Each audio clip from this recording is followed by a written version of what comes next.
Welcome to Gaze the Word Bookshop. I'm going to hand over to Justin David from James's publisher, Inkandescent Press. Thanks to everyone for coming tonight and making this such a special evening for us all and for James. People say he's prickly,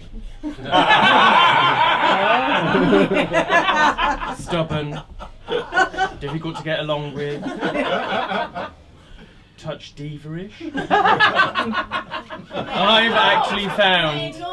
I've actually found that he's not at all like that, and I've enjoyed every minute of working with him. Please put your hands together, ladies and gentlemen, for James Maker.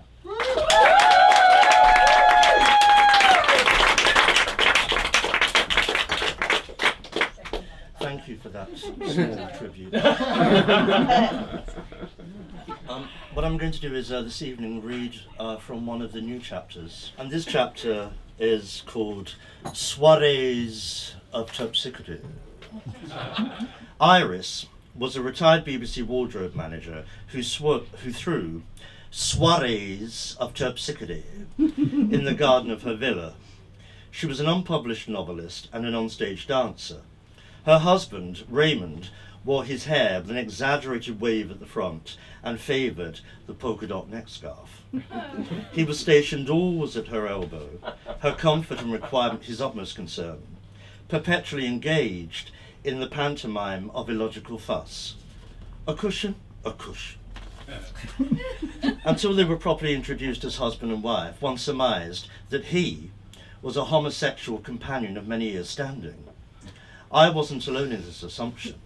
Seeing the wedding ring on her finger and taking the man next to her to be an effete amanuensis, a well-meaning soul had asked her, "When did your husband pass away?" If you have ever witnessed that peculiarly British natural disaster known as Am-Dram, then you will know that its success depends entirely upon a common access of goodwill, not good acting, in a lavish, brightly coloured silk robe and a headdress decorated with peacock plumes. Our Scheherazade emerged from the darkness of a small olive grove to our left. Swaying to the motoric rhythm, she drew ever closer before planting herself before us. From the confines of her long black wig, which hung either side of her face like a pair of swish curtains, her eyes were fixed on the distant moon above us. My neighbour, a Scottish woman called June, nudged me and unnecessarily clarified, "Moon."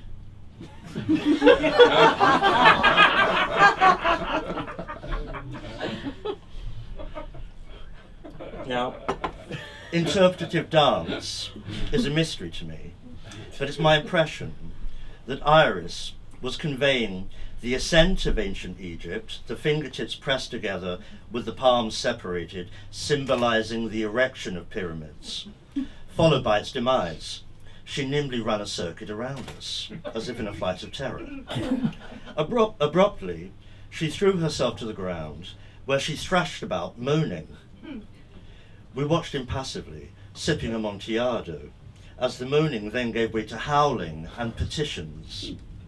I assumed that it was part of the story and that perhaps we had moved on to the First Punic War. In fact, she was in the grip of a sudden and very severe cramp.